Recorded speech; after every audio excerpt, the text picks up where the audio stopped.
You are listening to the Nurse Documentation Podcast, brought to you by Nightingale. Nurse documentation, protect the care you gave, protect the license you hold, with every note you save. Nightingale, where good care is safe. Welcome to the Deep Dive. Today, we are undertaking what I think is a really essential mission for every senior leader in healthcare. I mean, CNOs, directors of nursing, managers, charge nurses. Anyone who understands that the documentation record is maybe the single most potent source of legal risk in our clinical environment today. We're going to cut straight through the bureaucracy and, the stress that's always associated with charting. We're doing that by diving into a source that's specifically tailored for leadership. It's the ChartSmart Leadership Toolkit, a practical guide to defensible documentation and team excellence. It's an indispensable guide, and the whole premise is just so critical. For decades, the nursing floor has seen documentation as this necessary evil. A clerical task, yeah. Exactly, a clerical task, or worse, just a source of constant stress and anxiety. And the toolkit makes a really crucial point. It says that documentation failures, they're rarely just nurse errors. Right. They're almost universally a symptom of systemic gaps. Systemic gaps. So things like training or just time. Gaps in training, impossible time pressures, and really, at a fundamental level, a failure of leadership to grasp documentation's dual role. That's the core reframe we need to make, isn't it? The promise of this deep dive is really to shift documentation from being this burden, this potential liability, to being a hallmark of quality care. And professional accountability. This isn't about, simple charting tips for new grads. It's about giving you, the leader, actionable, evidence-based strategies to build a legally resilient system. Exactly. You simply cannot manage enterprise risk if you don't manage your documentation practice. So that reframing it's paramount. Documentation is not clerical work you do for compliance. Yeah. It is a cornerstone of patient safety, and critically, it's your organization's proactive strategy to mitigate legal risk. And the stakes are just. Yeah. They're impossible to ignore. In any lawsuit, any audit or professional review, that chart is the primary witness. It is. And if that witness is incomplete or inconsistent or just filled with vague language, your organization is already operating from a place of profound vulnerability. And our goal today is to give you the strategies to transform that witness into your strongest defense. We'll explore how to mitigate risk by instilling these defensible charting principles, how to build a lasting culture of excellence, and maybe most importantly, How to effectively coach your team toward real competence and move away from that old model of reactive policing. Okay, so if we're going to fix this, we have to start by understanding the systemic friction. So let's unpack that core tension that causes so much risk and dive into our first section, why documentation breaks down. The toolkit nails this. It calls it the core problem, a tale of two purposes. Nursing documentation consistently fails when its second, legal purpose, is neglected in favor of the first, purely clinical purpose.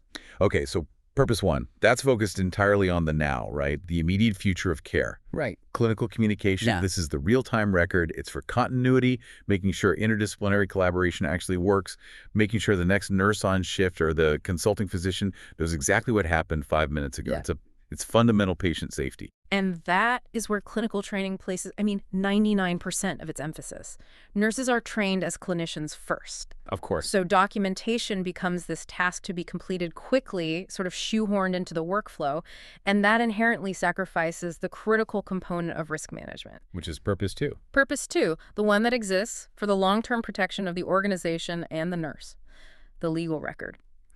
This document serves as the evidence of the quality and, the appropriateness of the care delivered. It's the primary witness years after the patient has gone home. And when that legal purpose is neglected, we face what is probably the most crushing consequence in litigation. That legal presumption that if it wasn't documented, it wasn't done. How many times have we seen just brilliant clinical care completely undermined because the documentation didn't back it up? Far, far too often. And that gap, the gap between the clinical reality and the legal record, that's a leader's responsibility to bridge. The toolkit isolates some common failure points that act as these legal gaps. I think we should spend some serious time on these. Absolutely, because these are the highest risk areas leaders need to be auditing for.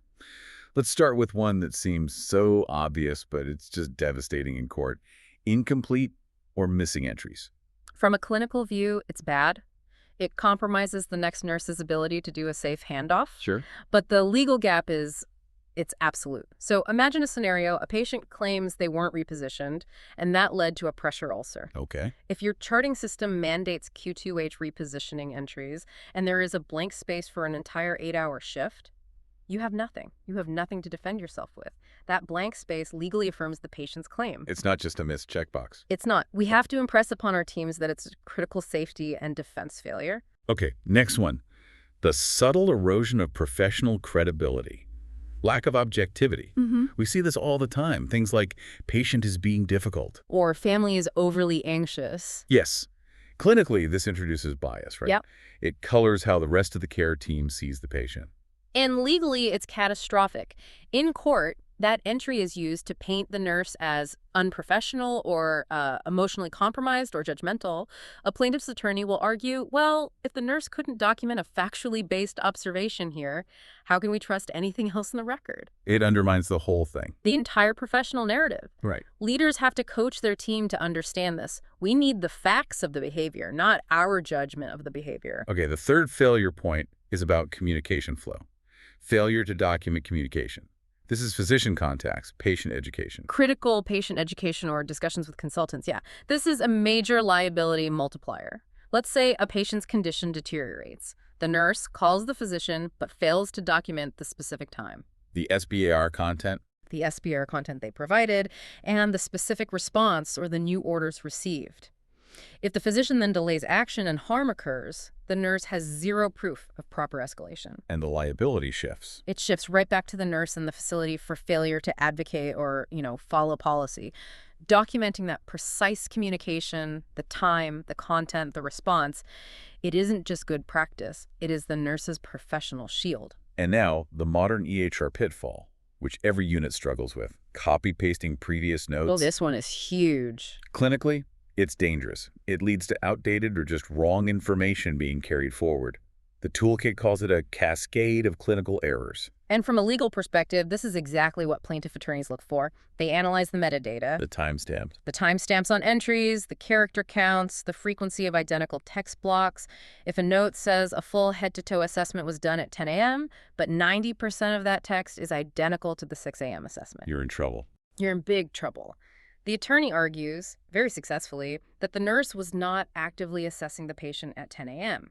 This is presented as clear evidence of a lack of diligence. It suggests a pattern of carelessness across the whole shift. So the message to the team has to be that technology for efficiency can't compromise professional integrity. It cannot. A fifth point is the pervasive issue of vague or ambiguous language. This is the language of being in a hurry. Patient tolerated well. Appears comfortable, pain status improved. My favorite. What do those even mean? They offer zero defense. If you are deposed, an attorney will drill down on that. What quantifiable data supports the claim the patient tolerated well? What were the vital signs? What was the oxygen saturation? Where is the objective pain score? And you're left trying to remember something from 2 years ago. Exactly. It forces the nurse to rely on memory, which is an inherently unreliable and weak legal position. The chart has to speak for itself with specificity. And finally, what you call the highest liability risk related to patient autonomy.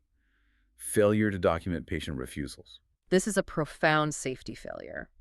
Clinically, the care team might be completely unaware a critical intervention was missed. Right. Legally, though, if a patient refuses a life-sustaining medication, like an anticoagulant, and later has a major stroke, the facility is so vulnerable to a claim of negligence if the chart just says, patient refused med. That's not enough. Not nearly enough. Defensible documentation has to detail the refusal, the specific education provided about the risks, increased risk of stroke, heart attack, the patient's verbalized understanding of those risks, and the clear notification of the ordering physician. If that sequence is incomplete, negligence can be claimed. Because the nurse failed to properly inform or escalate. Precisely. The source proves that these incomplete and inaccurate records are key reasons for successful malpractice litigation. It's not a peripheral issue. It's a significant factor in enterprise liability. Absolutely. So we have to stop treating documentation like this burden to be avoided, and start recognizing it as a core, high-stakes professional competency. And leaders have to step up. Okay, so if those gaps, The vague language, the copy-pasting, the missing entries are what put us at risk.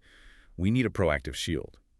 And that brings us to the toolkit's 5 pillars of defensible documentation. Yes, these 5 pillars are really the foundation of legally safe charting. They're a proactive strategy, and the principles apply no matter what EHR you're using.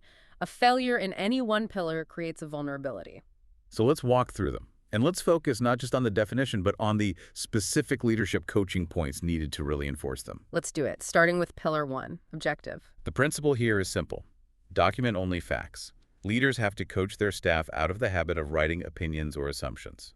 And the legal weight is all about credibility. As we said, subjective language just compromises the integrity of the nurse and the entire chart.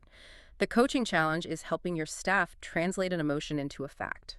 So instead of charting, patient was agitated. Exactly. The objective description would be pacing in room, speaking loudly, fists clenched. You describe what you see and hear, not your interpretation of it. That's the coaching point. Turn the subjective frustration into an objective, factual description. That's it. Next up, Pillar 2, accurate. This means every single piece of data has to be correct. Vitals, medication timings, amounts, all of it. The legal consequence here is often overlooked. We think of a small inaccuracy as just a mistake. But in litigation, attorneys use even minor errors to systematically destroy the credibility of the entire record. How so? Well, if they can prove one part is careless, they'll suggest the whole document is suspect. It paints a picture of a pattern of carelessness. So beyond just never chart in advance, the leadership strategy is about creating systems. Maybe spot checks or peer audits on timing consistency between the MAR and the nursing note. That's a great approach. Now, Pillar 3, complete. This is about painting the full picture of the nursing process. Assessment, intervention, response, education, the whole loop. And the consequence of being incomplete is that legal gap we've been talking about. If it's not there, it wasn't done. The lack of a documented response to an intervention, like a PRN pain med, is one of the most common and easily exploitable gaps. The intervention without the follow-up evaluation. It's an incomplete process. Leaders must audit specifically for these process gaps. If you see a consistent pattern, like nurses forgetting to chart the 30-minute reassessment for IV pain meds, that's probably not a training issue. It's a system issue. It's likely a system issue. Maybe the EHR requires too many clicks, or the workflow discourages real-time charting. Okay, Pillar 4, timely. Document as close to the time of delivery as possible. It minimizes memory errors. It ensures accuracy. This is a huge one, especially when we talk about backdating. The fear around it is real. It is, and the toolkit is crystal clear.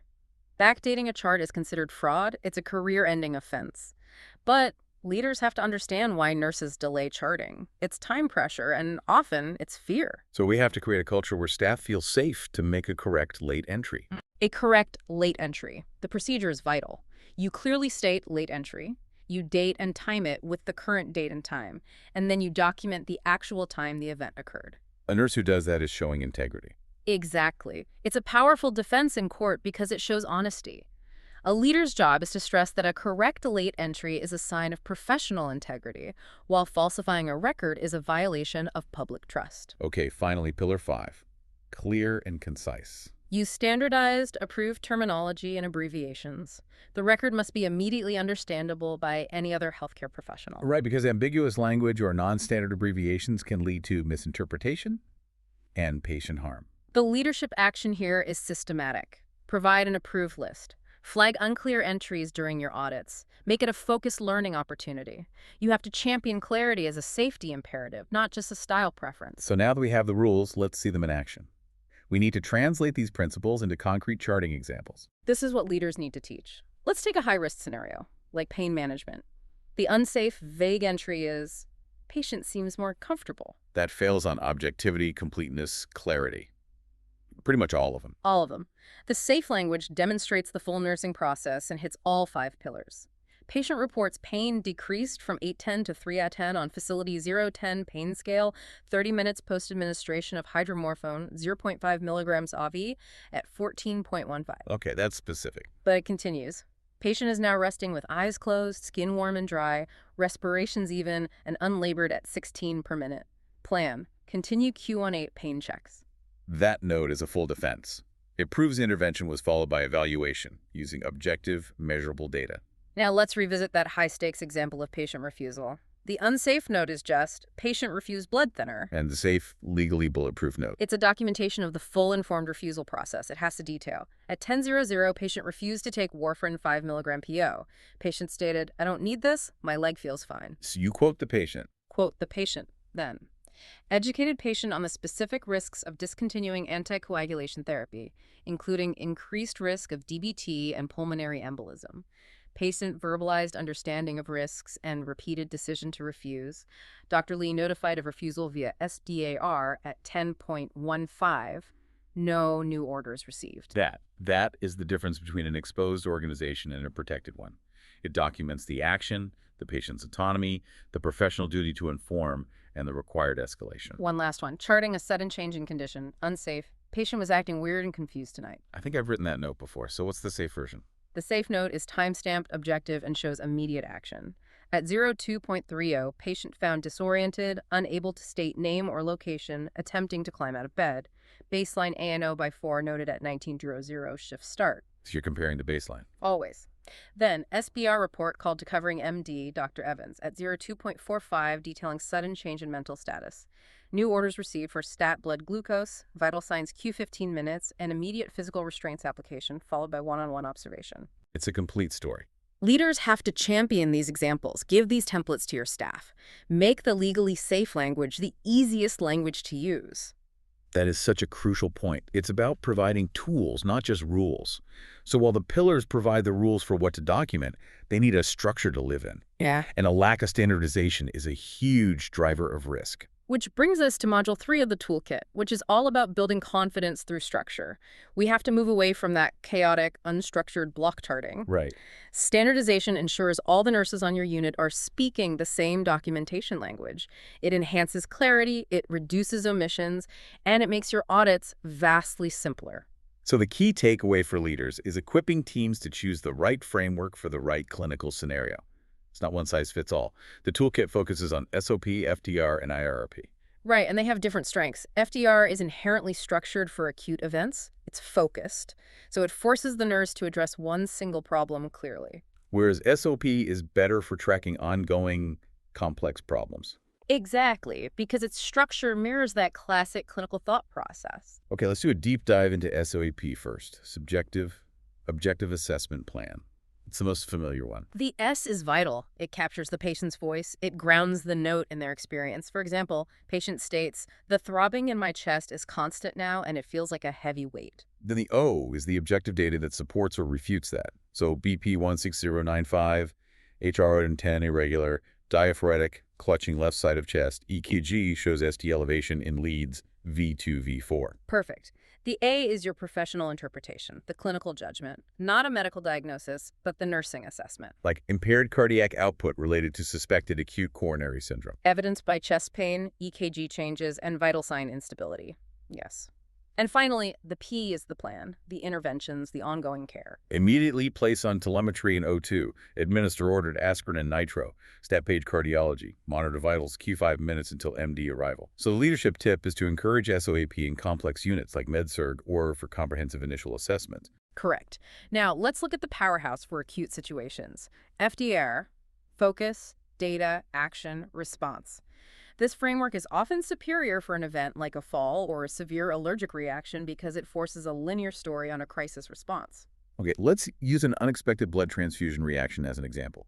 The F is the central concern, so transfusion reaction. Simple as that. The D is the subjective and objective data directly related to that focus.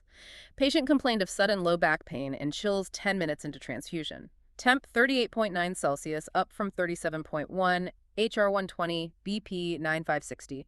Flushing noted on face and trunk. The A is the sequence of professional actions taken. This needs to be comprehensive and time-stamped. Transfusion immediately stopped at 11.10. IV line flushed with saline. Blood bag and tubing sent back to blood bank per protocol. Dr. Chen notified via SBAR at 11.15. Orders received for Benadryl 50 mg IV push and stat labs. And the R, that's the patient's response to your action. Right. Yes, not just the reaction itself, but their response to your intervention. Following Benadryl, patient reported back pain receding, flushing decreased, temp stabilized at 38.5 1 hour later. So FDAR is ideal for training nurses away from that meandering narrative charting. And toward focused, legally sound entries on critical events. We encourage it highly in areas like the ED or ICU. Okay, finally, the one that's gaining popularity. IAARP. Introduction, Assessment, Actions, Response Plan. This seems great for standardizing shifts. It is. The I is a simple patient identifier. Mr. Thomas, 72M, admitted 2 days ago for pneumonia. The first A is the assessment findings, a snapshot of their status. Patient is ANO by 3, persistent cough, crackles hurt in lower lobes, vital stable on 2LO2. And the second A is the key actions you perform during the shift. The big ticket items. Administered scheduled Zosyn at 08.00 and 14.00. Ambulated patient 100 feet in hallway. The R is the patient's response to those actions. Patient remained afebrile, tolerated ambulation well. And the P is the plan for the next shift. Continue respiratory treatments. Follow up on chest x-ray results. Goal for patient to ambulate 150 feet tomorrow. That chronological, structured flow is excellent for standardizing shift reports and transfer summaries. It minimizes the information that gets dropped during handoffs. So mastering these frameworks gives the team the structure to apply the 5 pillars consistently. But here's the big challenge for any leader. We have the rules, we have the structure. How do we get our team to actually use them without triggering fear and defensiveness and all that resistance we know is out there? That is the crucial transition point. It's moving from commanding and policing to coaching and developing. And that's Module 4, coaching, not policing. It's a critical shift in leadership style. Because documentation is a skill. It's a skill, and like any clinical skill, it has to be coached and refined. The leader has to stop being the manager who just finds fault and become the coach who develops capabilities. The difference is psychological. A traditional manager focuses on past errors and just dictates the solution, it just creates defensiveness. Whereas the nurse leader coach focuses on future potential. They seek to understand a context. So instead of asking, why is this note incomplete? The coach asks, walk me through your process when you document a PRN med. What happens after the intervention? You're trying to uncover the systemic barrier. Or the knowledge gap. And you're empowering the nurse to find their own solution. And this model has proven outcomes.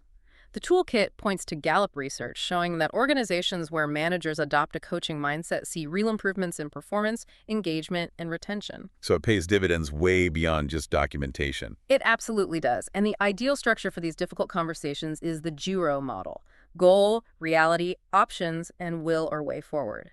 It shifts the focus from the problem to the solution.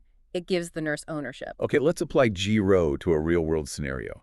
Say you audit a nurse's chart and find repeated instances of vague language, even though you've done education on it. You start with GO, GOL. You start by setting a clear, positive, forward-looking goal. You might say, our goal here isn't about fixing the past, but making sure every one of your notes reflects the high quality of care you actually deliver. What aspect of your charting do you want to feel most confident about? Okay, next is our reality. This is fact-finding, but without judgment. Exactly. This is where you avoid confrontation. You ask open-ended questions. Walk me through what happens when you're documenting a complex patient's response. What pressures are you feeling? What gets in the way of capturing that objective data? And if the nurse says, well, the EHR template forces me to choose these vague drop-downs. You've just uncovered a systemic reality that you, the leader, need to address. Right. Third stage is O options. And here, the leader has to resist the urge to just give the answer. You have to resist. This is where the nurse brainstorms their own strategies. If the reality is time constraints, you ask, okay, given those constraints, what are 2 or 3 small changes you could make to your workflow? Could you use voice to text? Could you use FDAR just for acute events? The focus is on their ideas, not your mandate. And finally, W will, or way forward. This is the commitment stage. It has to be specific and measurable. You lock down the plan. So to recap, starting next shift, you're going to use the FDAR framework for all pain med reassessments. Is that right? Great. Now, what support do you need from me to make that happen? It promotes accountability, but in a supportive relationship. The toolkit also emphasizes some core coaching skills to make this work, like active listening, the 80-20 rule. You have to listen to understand the underlying fear or system problem, not just to prepare your reply. And you have to be fully present. Close the laptop, silence the phone. Signaling that you value that person is non-negotiable. And it says you still need direct communication, Coaching doesn't mean avoiding the hard truths. Not at all. It just means delivering them from a place of support. You can say, I've noticed a pattern of using phrases like appears comfortable. I know the high-quality care you provide, but legally, that phrasing exposes you. What's a more objective way we could capture that next time? And you close the loop with a clear way forward and a follow-up check-in. It makes accountability a partnership, not a punishment. And that's what empowers nurses to move past fear and see charting as a reflection of their professional excellence. Coaching is fantastic for individuals, but to drive improvement across the whole unit, we need a systematic way to measure success. And that's where we turn the audit paradigm on its head. This is Module 7, Audits that Protect instead of Punish. For decades, the word audit has just triggered fear, defensiveness, and very little lasting change. The leader's #1 job here is to reframe the process from a punitive gotcha tool into a protective and educational flashlight. A flashlight that illuminates system gaps. Exactly. The distinction is vital for getting your staff to buy in. The old punitive audit focuses on individual errors, and that leads to shame and fear. So people hide their mistakes. They do. The modern protective review's goal is entirely different. It's to identify system-level gaps, workflow barriers, or knowledge opportunities. The tone is supportive, collaborative. The outcome is sustained improvement. We audit not to punish the nurse, but to protect the nurse and the patient. The toolkit specifies that a good program needs both retrospective and concurrent audits. Let's start with retrospective.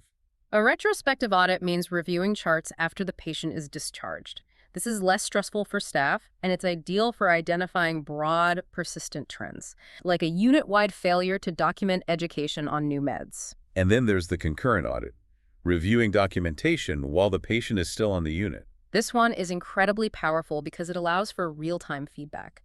If you find a nurse missed a fall risk assessment, you can correct that course immediately, often before any harm occurs. It reinforces the protective nature of the audit. So let's break down the 5-step documentation audit blueprint. It's basically a continuous PDSA cycle. Step 1 is prepare for the audit or define the focus. Right. You can't audit everything well, so leaders have to choose a specific high-risk focus for each monthly cycle. Maybe this month it's compliance with patient refusal documentation.